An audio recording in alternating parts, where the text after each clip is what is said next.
amuda wa shukura, shukura wa amuda, amuda, amuda, amuda wa shukura, shukura wa amuda, lillahi rabbil alamin, shukura wa amuda, lillahi rabbil alamin, shukura wa amuda.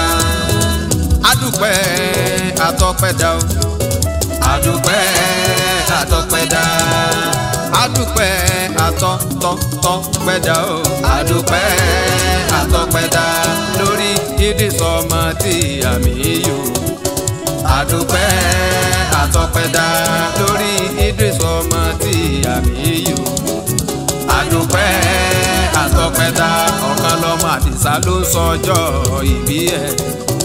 Adúpẹ́ àtọpẹ́dá ọmọ alájà mo ìbátú, adúpẹ́ àtọpẹ́dá ọkọ Bàṣírà ọkọ Zina Tàláyé, adúpẹ́ àtọpẹ́dá ọmọ Adéníkẹ́ Àyìnkẹ́ ni wọ́n pè é, adúpẹ́ àtọpẹ́dá, adúpẹ́ o, adúpẹ́ àtọpẹ́dá o, adúpẹ́ àtọpẹ́dá, adúpẹ́ àtọpẹ́dá, adúpẹ́ àtọpẹ́dá lórí Idris ọmọ tí àmì yò, adúpẹ́ àtọpẹ́dá òní lọ́jọ́ bíi chairman wàrú ìsìlámù, adúpẹ́ àtọpẹ́dá òní lọ́jọ́ bíi chairman wàrú ìsìlámù Kaduna, adúpẹ́ àtọpẹ́dá bàbá àdínní Zainul Abidina,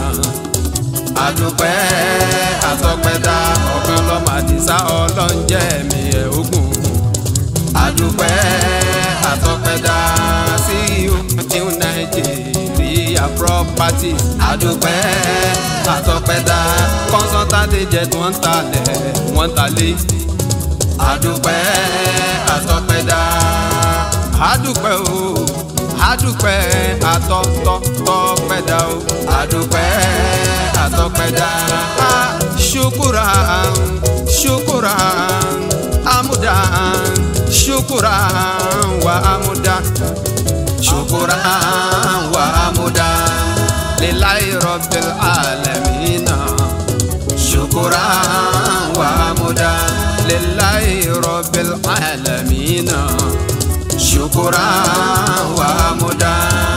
Adúpẹ́ o, adúpẹ́ o, adúpẹ́ àtọpẹ́dá o, adúpẹ́ àtọpẹ́dá, adúpẹ́ o, adúpẹ́ àtọpẹ́dá o, adúpẹ́ àtọpẹ́dá. Mo kórìn wa mo tún kọlù wa o, Alhaji Idris ló sọjọ́ ìbí Àdìsá ọ̀kan lọ́mọ kó máa yàn kú, bóyá ẹ jẹ́ káyọ̀ fún lóríire. Mo kórìn wa mo tún kọlù wa o, Alhaji Idris ló sọjọ́ ìbí Àdìsá ọ̀kan lọ́mọ kó máa yàn kú, bóyá ẹ jẹ́ káyọ̀ fún lóríire. Mo kórìn wa mo tún kọlù wa o, Bọ́lájí mo kórìn wa mo tún kọlù wa, Amantubilayi mo kórìn wa mo tún kọlù wa o, Alhaji Idris ló sọjọ́ ìbí Àdìsá ọ̀kan lọ́mọ kó máa yàn kú, bóyá ẹ jẹ́ káyọ̀ fún lóríire. Mo kórìn wa mo tún kọlù wa o, Alhaji Idris ló sọjọ́ ìbí Àdìsá ọ̀kan lọ́mọ kó máa yàn kú, bóyá ẹ jẹ́ káyọ̀ fún lóríire. Bóyá ẹ jẹ́ ká jọjọ́ mùkúmùkẹ́, bóyá ẹ jẹ́ ká jọjọ́ mùkúmùkẹ́, nítorí ọ̀kan lọ́mọ tó ń sọjọ́ ìbí ọjọ́ kẹfà oṣù kẹfà ọdún 6 of June lédè olóyìnbó, ó ti yá ẹ jẹ́ káyọ̀ fún lóríire ọkọ Bàṣírà. Mo kórìn wa mo tún kọlù wa o, Alhaji Idris ló sọjọ́ ìbí Àdìsá ọ̀kan lọ́mọ kó máa yàn kú, bóyá ẹ jẹ́ káyọ̀ fún lóríire. Ọlọ́run alára fún mi lára dá o, fún mi lówó kí n lè rọrọ̀ sọ, bíta Alhaji Idris tó sọjọ́ ìbí ọmọ ẹ̀gbá máa lè sàbí kọ́kọ́ sí nàtàlá yìí máa yàn kó àmì mo kórè wa mo tún kó lù wá o Alhaji Idris ló sọjọ́ ìbí kan lọ́mọ kó máa yàn kú ó yá ẹ jẹ́ káyọ̀ kó lóríire ọlọ́run alára fún mi lára dá o fún mi lówó kí n lè rọrọ̀ sọ torí gbàgbọ́ láláì lówó lọ́wọ́ ayé ò ní gbà pẹ́ ní ọlọ́run ni mo kórè wa mo tún kó lù wá o Alhaji Idris ló sọjọ́ ìbí Àdìsá ọ̀kan lọ́mọ kó máa yàn kú ó yá ẹ jẹ́ káyọ̀ kó lóríire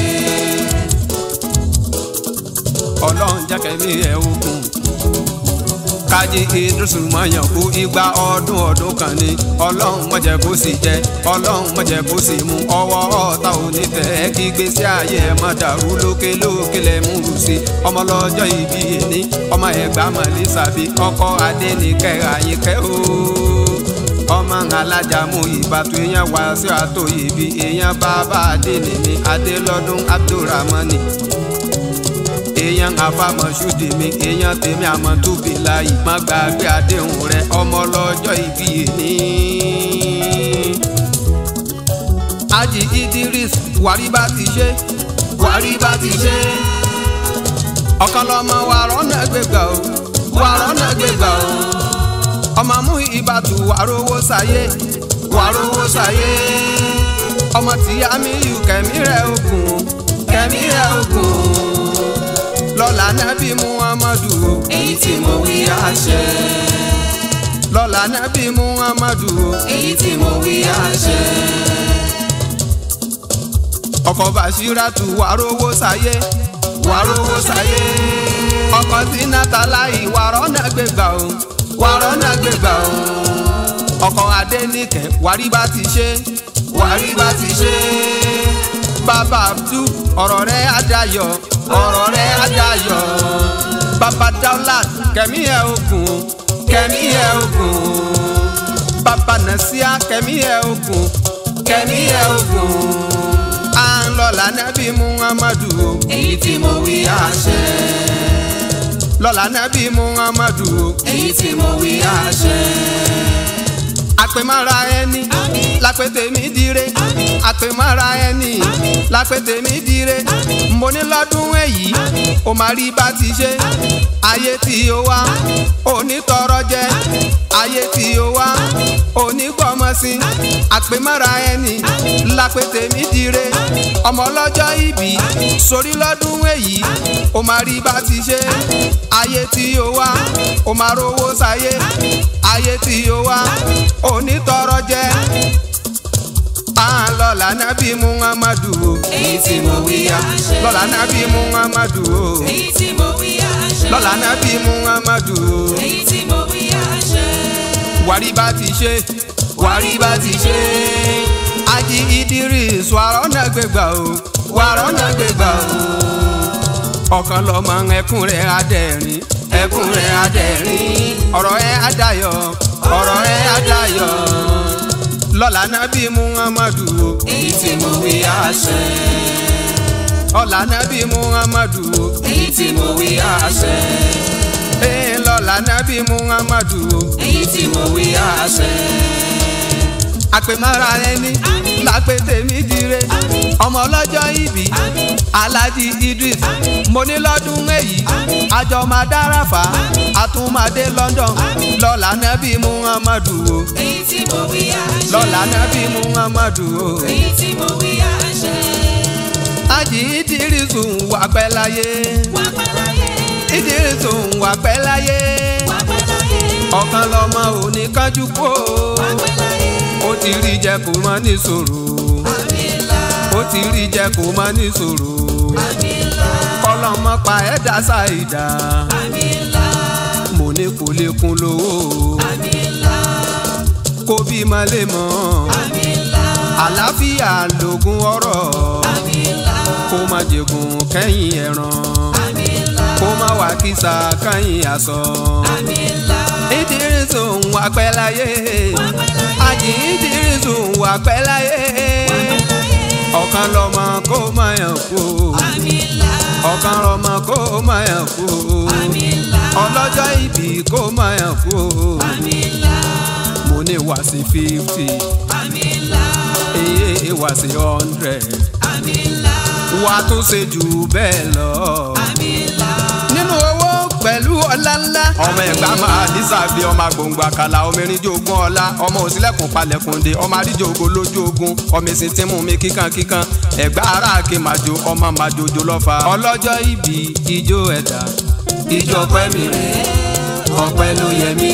Máa bẹ̀rẹ̀ mú jọjọ. Barrister Mubashiru Ọ̀jẹ̀ládé President Anwaru Islam. Wọ́n ní kínkì ẹ̀ ṣe Abdul Kabiri Alimesere Chief Imam Anwaru Islam nílùú Kaduna. Wọ́n ní kínkì ẹ̀ Afama Shudi. Wọ́n ní kínkì ẹ̀ gbogbo mission ball lápapọ̀. Wọ́n ní kínkì ẹ̀ wọ́n nígbà ọdún kan ní. Kókókó làrọ̀ tán lé.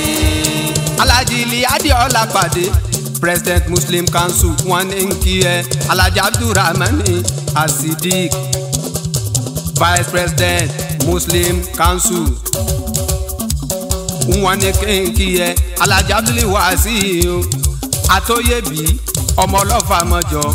Wọ́n ní kí ẹ Alhaji Abdulfatahi Landa Lawal olórí ọ̀dọ́ Mayegun 1.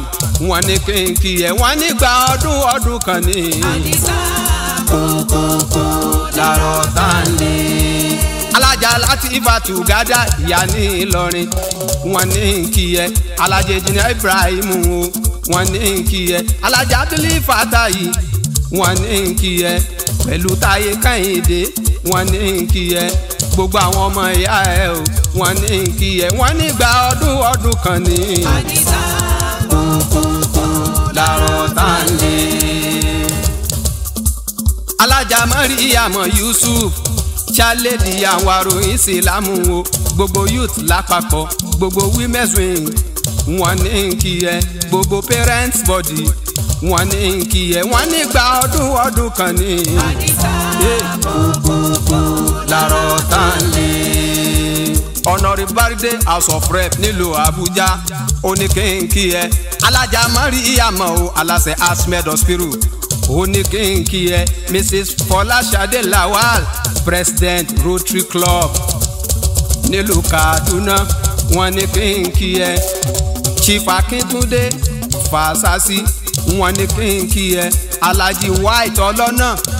Ní kí ẹ Alhaji Honorable Shamsudini o Federal State Coordinator Special Marshal Kaduna State. Oníkí ẹ wọ́n nígbà ọdún kan ní.